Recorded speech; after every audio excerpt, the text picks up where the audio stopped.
Hello everyone, welcome to Saurav's classes. This is Ashmita. In today's class, we are going to solve the IIT JAM Geology question paper. Now, I have been solving 5 to 6 questions per video. So here we are going to focus on question number 17 and we are going to do till question number 21. Okay. As per Ramsay's classification of folds, the maximum thickening of fold hinge and the maximum thinning of the fold limbs are observed in which class? Your correct answer would be 1B, that is class 1B. Why? Because talking about Ramsay's classification of folds a bit, it is based on the relative thickness of the fold hinge and fold limbs. So it is dependent on the thickness of fold hinge and fold limbs.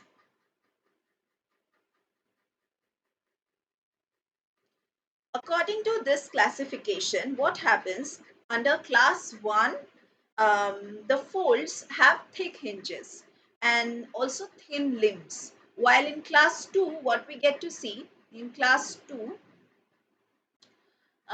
the folds have relatively uniform thickness of both the hinges as well as the limbs.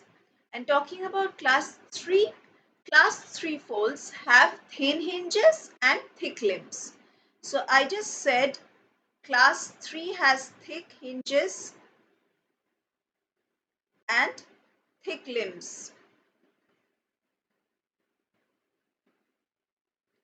Class 2 has thick hinges, uniformly thick hinges and thick limbs.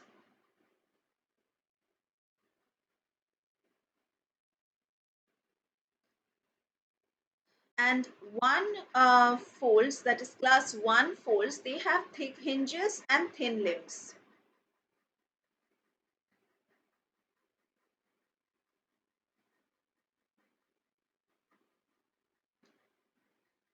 Now again talking about class 1 folds a bit.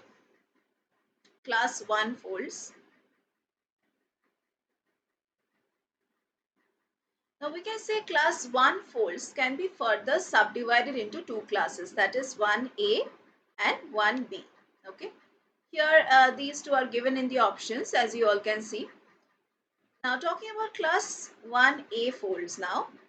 1A folds are having the thickness of the hinge where it is only slightly greater than that of the limbs. Okay. So hinges are greater than that of the limbs in class 1A. In class 1B, what happens? In class 1B folds, the maximum thickening of the fold hinge and the maximum thinning of the fold limbs are observed first. Therefore, the maximum thickening of the fold hinge and the maximum thinning of the fold limbs are observed in class 1B folds. So, maximum thickening and maximum thinning of the limbs are shown over here in 1B. So, we are going with 1B as per the description, that is maximum thickening of fold hinge and maximum thinning of the fold limbs. That is what is mentioned in the question. Which fold shows this type of observation? So we get to see this type of observation in class 1B. Moving over to the next question. The number of hinges in a monocline is.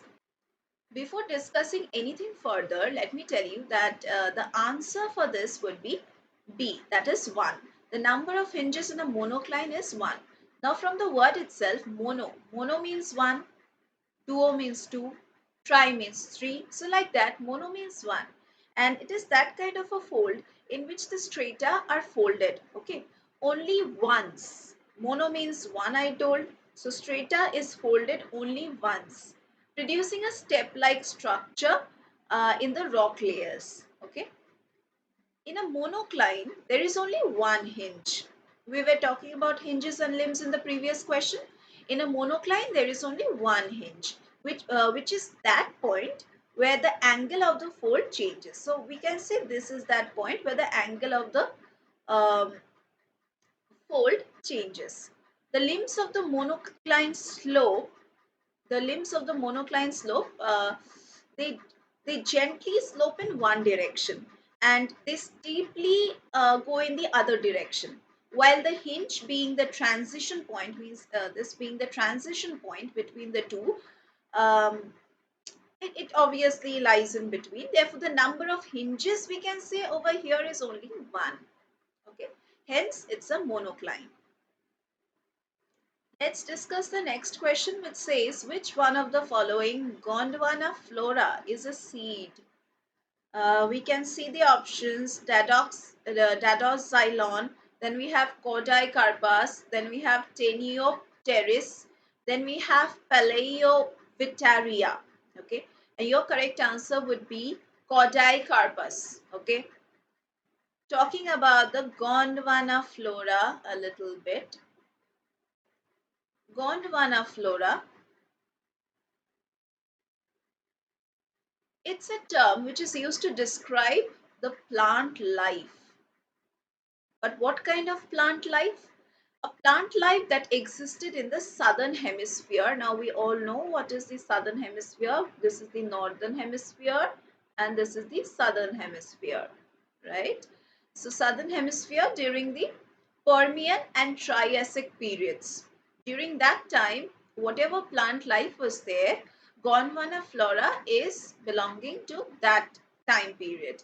Permian and Triassic periods.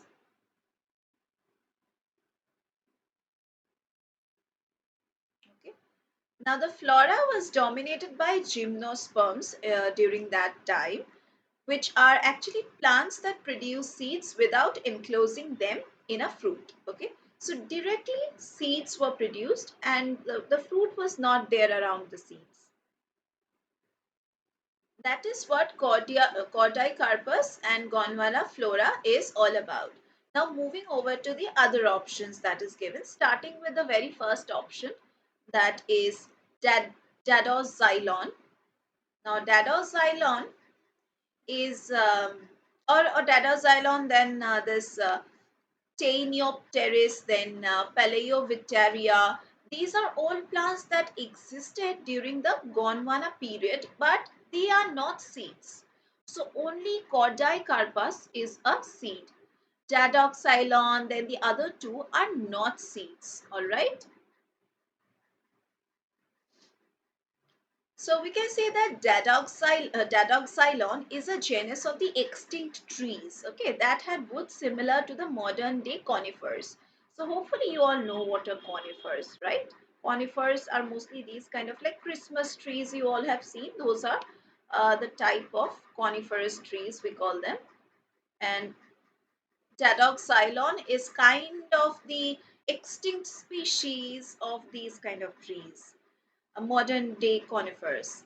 And Taeniopteris is a type of fern-like plant. This one I'm talking about. Taeniopteris is like a fern-like plant, and Paleovitaria is a genus of the seed ferns. Okay, genus of the seed ferns.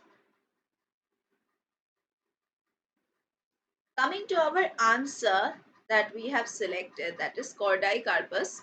Cordycarpus is like on the other hand is different from the other options. How? Because this is a genus of the seed plants that existed during the Permian and the Triassic periods, and it is known. This thing is known from the fossils which is found in the Gondwana and is characterized by its large elongated seeds. So, like large elongated seeds are there through which we can understand from which era they are belonging from. Therefore, Cordycarpus is the Gondwana flora that is a seed. All right. So that is our correct option. Let's talk about the next question. That's question 20. Which one of the following gastropod genera displays the sinistral coiling? Your correct answer would be Physa. Okay. The other options won't go. as okay, let us discuss about sinistral coiling first, then we can discuss about the other stuff. Sinistral coiling refers to the coiling of a gastropod shell in a left-handed spiral, which is the opposite of the usual right-handed or the dexterous spiral that we have seen. Now, out of the given options that you all can see, FISA is the genus of the gastropods that displays the sinistral coiling. Okay, that's the only one that displays the sinistral coiling that is mentioned in the question. Let's talk about FISA a little bit in more detailed manner. FISA, it's like a genus of freshwater snails. Hopefully you all have seen snails. Okay, snails. It's like a freshwater snail that is found in various parts of the world. Like we get to see these snails everywhere. The shells of these snails, like this part I'm talking about, the shell that it always carries with it whenever it moves from one place to another, the shells of these snails are quite small and dextral. Okay, but some species display this kind of sinistral coiling. This is sinistral coiling. Okay, which is a rare genetic abnormality. Okay, the sinistral coiling is in FISA is believed to be caused by a mutation that affects the expression of certain genes, which is involved in shell coiling during the development processes. Okay, let us move over to the other options now. Now, Cypre, Murex, Conus, all these are kind of genera of the marine gastropods, but their shells are dextral and do not display any kind of sinistral coiling. Okay, so that is why these are not the correct options. Let's move over to the next question, that is question 21, the question that I'll be discussing, the last question for today's class. Which one of the following was emplaced in the Neo-Proterozoic times? First is the Shingbung granite, then we have the Dongargar granite, then we have the Closped granite and Erinpura granite. Your answer would be Shingbung granite.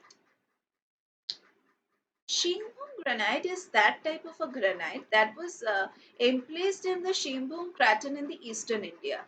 Okay, this is in eastern India. Hopefully, many of you have heard about the name of the Shingbung district, eastern India, and it was there during the Neo-Proterozoic era. The name that is mentioned, Neo-Proterozoic era, which occurred from approximately around 1 billion to 541 million years ago. And this granite, this Shingbung granite, is a part of the Chotanagpur granite gneiss complex, which is a large igneous province that covers like parts of the eastern India. Okay, eastern India. Hopefully, everyone knows about eastern India.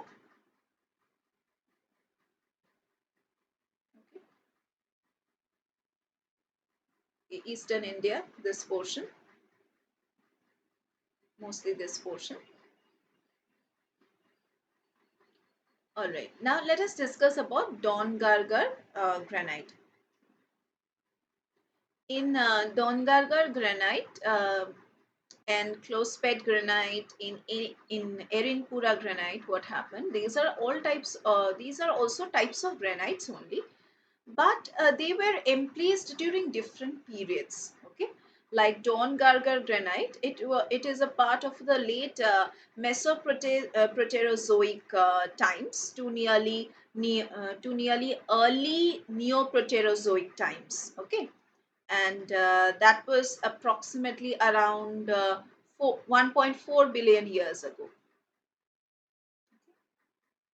1.4 billion years ago.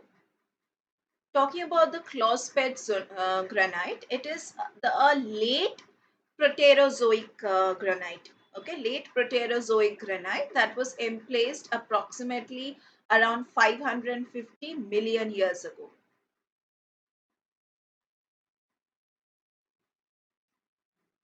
Coming to Erinpura granite is a Paleoproterozoic granite. Paleoproterozoic granite that was emplaced approximately 2.5 billion years ago. Okay, 2.5 billion years ago. All right, that is how we have come to the conclusion that Shingbung granite is the correct answer. So that was it for today's class. If you want to join our classes, you can contact us. You can go to the description box and get all the details of our classes, doubt clearing sessions, mock tests, and whatever courses preparation we are doing right now. So all the best for your examinations and thank you for watching.